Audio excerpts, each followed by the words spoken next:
Vene metsakorralduse Salga töötaja esimeses Salgas, mis tehtigi Lahemaa moodustamisega. Ja ega kõik on räägitud enam-vähem.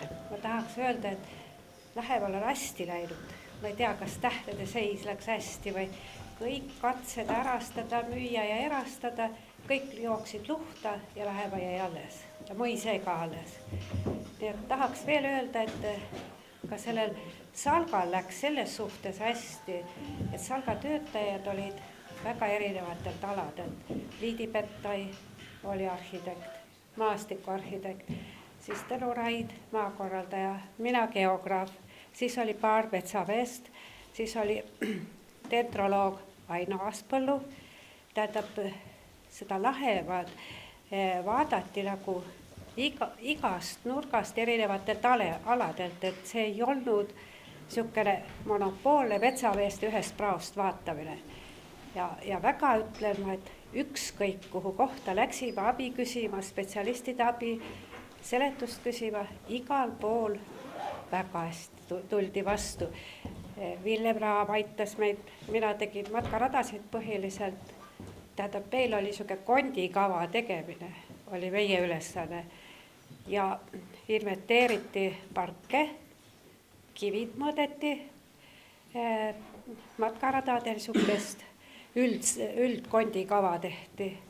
Ja muidugi metsakorraldus juurde ja siis metsameeste üldine tsoneerimine, kuhu tulevad reservaadid ja kuhu siis muud metsad ja tagantjärgi mõelda on suur õnn, et tegelikult Lahemaa ei ole ainult loodusala. Et siin on ka ajaloolist palju üldisukest Eesti rahvakultuuri, rannainimeste elu ja muud, et see on igati õnnestunud. Ja rääkivata sellest, et minu arust, mina neid õiendamisi suurt ei näinud, ka erimeelsusi tuli, et Lahemaa inimestega kõik koostöö laabus hästi alati. Vaieldi, mis vaieldi, aga üksmeel saadi ikkagi. Üks andis järgi või teine andis järgi. Ja siin oli kaks poolt selle Lahemaal. Minu silmade järgi vaadates esimese hooga Virumaa pool ja Harjumaa pool. Ja tollel ajal, alguse ajal jäi nagu prevalveeriva Virumaa pool, sest tegijad olid virulased. Ja pärast järgmisel suvel, meie tegelesime 2 aastat selle Lahemaaga, järgmisel suvel tuli juurde ka Harjumaa pool. Ja siis mina oma mõttes leidsin, et ütleme ajalooliselt ja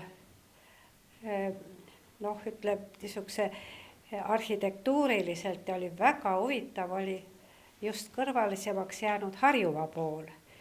Ja hiljem nagu kõik tasandus ja me leidsime väga palju niisugesi abilisi jälle Harjumaa poole pealt ja ka siit Virumaa poole pealt. Siin olid ju tollel ajal üldiselt tuntud inimesed nagu Hugo Lepnurm väga kenasti, lahkesti. Kõik ütlesid, et ta on üsna kinnine inimene, väga kenasti võttis meid vastu. Siis Erika Nõva, Villem Raam, kõigiga sai üldist niisugust printsiipi arutada, sest mina arutasin põhiliselt, kust teha matkarajad, mis teemadega.